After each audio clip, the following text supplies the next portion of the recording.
What's up, Internet? Jason Inglis of Big J's Extreme Fitness. Today's the 16th of October 2012, and I got a special treat for you today. I've got an interview with Big Scott Lott, one of my former workout partners.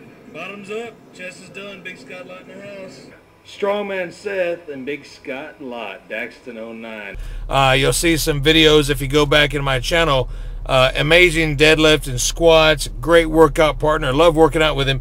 Matter of fact, I'm hoping to try to coax him into working out with me again as long as I can stay in town. I've been deployed for the last 8 weeks on and off, in and out of town, so I'm going to try to stick around for a while, get you guys some awesome, intense videos that you're looking for. So enjoy the video. It's a no-hose-barred interview. He just competed this last weekend, so stay tuned for some cool information.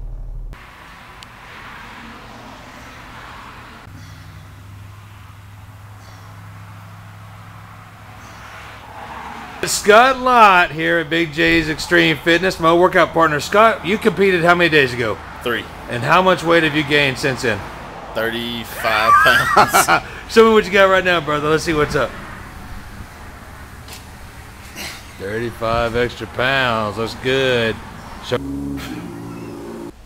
Daxton 09 is Big Scott's YouTube channel. He's probably going to get on there and answer some of your questions. Before you get into the nutrition, supplementation, cardiovascular, hydration questions, he hired a professional personal trainer to specifically design a program for him. So even if he answers a lot of your questions, hey, what were you doing on day 5, or how many carbs were you taking in, it's really probably not going to match what you're looking for. I'll list a video across a video across the screen there that will kind of sort of direct you and actually give you a lot of direction on what you should do getting ready for your competition. Hope that helps you out. And again, enjoy the video, guys. Okay, Scott, tell me how old you are, brother. 39 years old. Woo, almost an old man. So what do you do for a living? Is bodybuilding your job, or is it just a hobby? It's a hobby. Okay. I'm a sales rep for one of the largest roofing companies in the state, Quick Roofing. Yeah, and you like that? Yes. Does bodybuilding help you in that job? You know, just appearance. People look at you and you know, want to talk to you a little bit. It gives you a self-image, doesn't it? Yeah, I think bodybuilding. Self-confidence. Absolutely. Stuff like that too. So Scott, talk to us about when you started working out. How many years have you been doing this? You know, I started working out whenever I started playing 7th grade football. So junior high, just like most of us. Just like, you know, a lot of people do.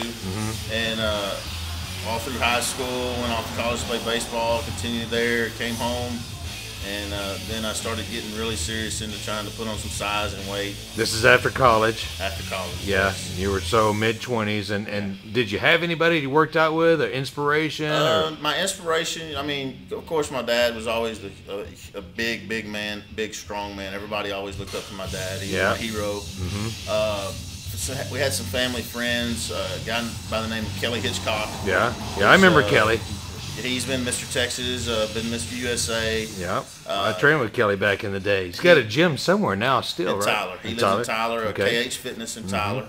He was dating one of my dad's best friend's daughters. Okay. And so he was always around, and me being a 9, 10, 11-year-old kid looking at a guy that was one of the top bodybuilders around, it really inspired me, and I actually got my first diet and workout plan from Kelly.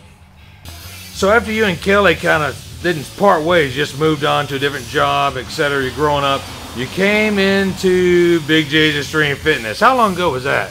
That was 1999. So how many years is that? 14, 15? Yeah. Golly. Bodybuilders can't add. A few years back. I was weighing around 195. Looking good, too. Having a hard time putting on mass. Yeah.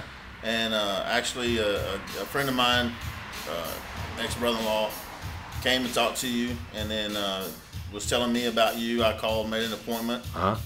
Came over, we sat and talked. You gave me a diet plan, and then I think you came in while I was doing back one day or something, right? First time I met you, you were doing back, and we sat down, talked. Actually, did a body composition and everything. And we started talking about competing that day. Awesome. And, I remember that, and we just started slamming from then on, man. It was crazy. We made a decision that day to move forward to compete, and I think I came in weighing 195 with very, very little body fat. Yeah. And that was, I believe that was in September, the end of September, because I was playing competitive softball before then, flying all over the nation playing. And I just flew back from Michigan. Okay. And saw you the next week, so it was the end of September. And by New Year's Day, I was weighing 233 pounds, eating peanut butter all day long. Yeah, hey, don't give all away all our secrets now. But yeah. Now, Scott, here's a picture of Branch Warren, myself, Drawer Erez, and you. And then down here is a picture of you spotting me. This is kind of back when you and I first started, is that right? Yeah. And look up here. Contest picture right there. That's awesome.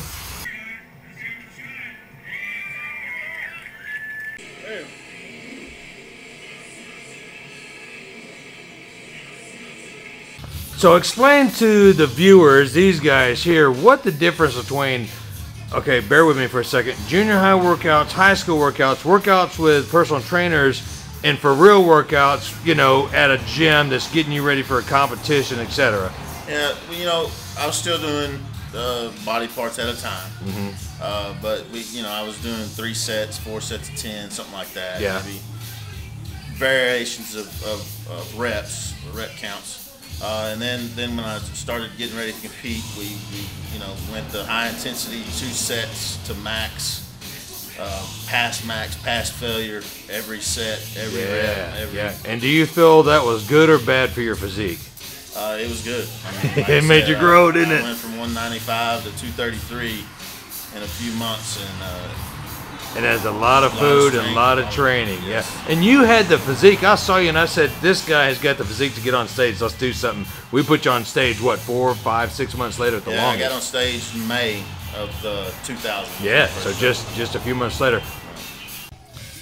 Dwelly Athletics. Big Scott, tell me about Jeff real quick. Jeff Dwelly. He's been a friend of mine for a long time. He's a trainer in Plano at a gym. He does contest preparation for numerous people. He's got pros, amateurs, national qualified bodybuilders. He had one of his clients in the Olympia this year. Awesome. Sarah Hayes.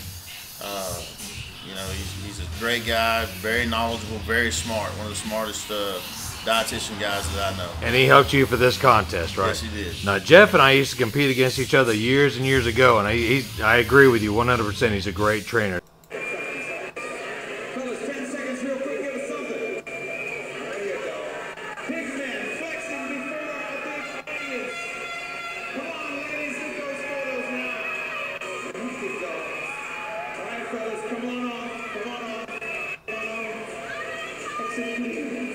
Real quick, you guys, to follow Scott, it's LOTTDIESEL, Lott Diesel on Twitter, and for me it's BGDADJ on Twitter. You need to follow Scott. He tweets a lot of cool stuff. So, real quick, I've been tweeting about your contest. You just competed last weekend, right? Let's talk about that. Tell me some of your thoughts, where you were when you started out, as far as like your body weight, body fat, etc. Let's go. Okay. I actually started the second weekend in July, I believe. Okay. And my original scheduled contest date was October 20th in Waco for the Central Texas Showdown. What did you weigh when you first made the decision to compete this time? 249.5 pounds. And then what did you weigh right before you got on stage? I weighed in at 190.4. Friday night, before I got on stage, I probably weighed, I can't remember if it was 192 or 194. And that was that's after carving up. Part of the carb up process, right? Okay. What made you, now again, we've talked about you competing in the past. How many years ago was that? How many years now? What made you do that? When you competed first, it was what, 2000? The last contest I did was in November of 2000. Okay, and this is 2012. 12 years later. What in the world got in your head to make you want to do it again? A lot of things have changed over those 12 years. I never stopped working out. Absolutely. I never stopped training hard. Right. I can attest to that. We've been training on and off since then. Talking about, come on. Nice, look at it. One more. Awesome. Go, Scott. Yeah. Come on, Scott. Go. Yeah. Push. Trained hard. A lot of things have happened over the last 2 years, 3 years. 2 to 3 years. Right. You know, and this is, you know, this is a no holds barred interview, so I'm just gonna tell you. Go ahead, brother. I don't give a shit. You know, my dad passed away. Right. In 09. He was a great man. I remember him. Spring of 09, my dad passed away, which my mom passed away in 1988. Yeah. But when my dad passed away, that was my hero. That was my rock. A lot of things. He passed away in March of 09. And then I got divorced the same year. And, you know, I was pretty much at the lowest point of my life. Drank a lot of beer. And we still do. Yeah, well, I haven't lately, but you know, I was drinking a lot of beer, but you know, I was still working out. Yeah. You know, I was taking a lot of my frustrations out in the gym, and that, you know, that's you know, helpful or harmful doing that? Kind of a plus and minus saying. You got to do it smart. Yeah. I mean, you know, you can release a lot of frustration at the gym and get a lot of stuff, a lot of positive stuff done from that.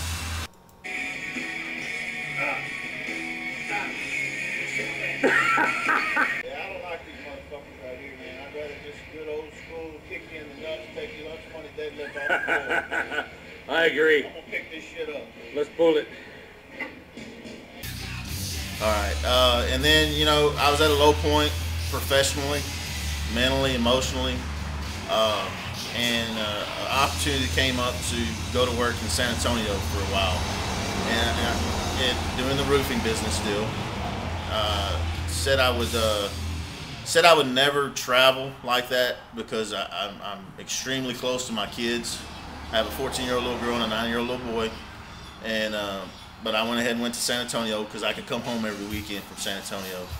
I worked down there for about 4 or 5 weeks, and I was on my way home one Friday to pick up my son from school, and one of my bosses called from San Antonio and told me that I needed to be in McAllen, Texas the very next day, and I refused. That was on a Friday, and I had my kids that weekend, and he all day Saturday called, sent emails, pictures of this huge storm that came through there. So I prayed about it, and talked to my girlfriend about it, and talked to my kids about it, and I got up at 4:30 on a Sunday morning and drove to McAllen, and that was one of the best decisions that I've made in my life.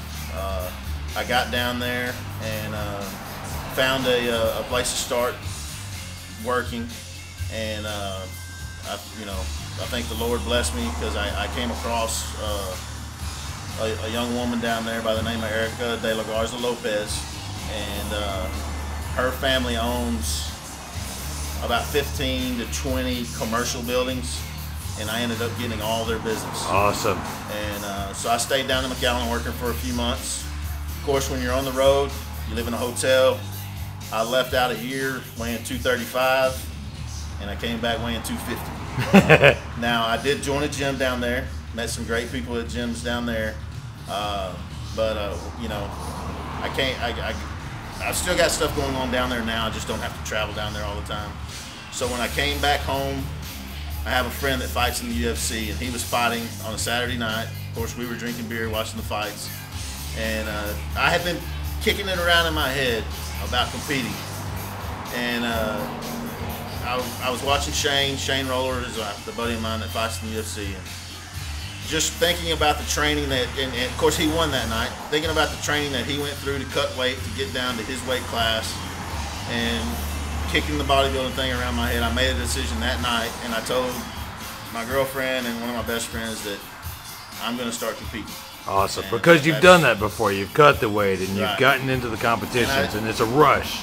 And I decided that my son and my daughter, my son was having some issues. My son was a state champion wrestler, and last Good old year, Dex. yeah, last year he didn't have a very good year wrestling. Yeah. He moved up to another class and was getting beat up pretty good by some kids from Amarillo and El Paso. And, you know, they yet wrestle year round. We go about 3 months, 4 months at a time here, and he was real discouraged. And I told him, you know, I gave him you got to work hard and this, that, and the other. And you know, one of the deciding factors in motivating me to compete again was, you know, I'm going to show my son, especially my son, but my daughter too, what hard work is all about. Absolutely. And what can come from hard work and the results you get by working hard. And there's nothing to me harder than preparing for a contest. Yeah. No, I haven't given birth to a child. No, I haven't. I haven't been in the military, so I'm not comparing it to giving birth to a child or going through boot camp or the United States Marine Corps. I'm not comparing. Or the Army. I'm comparing it to things. Or the Army. or the Army. Sorry. I'm comparing it to things that I've accomplished or I've done in my life. It's the hardest thing that I've ever done in my life. It's tough. I can attest, brother. And so that's when I made the decision to go full throttle. So.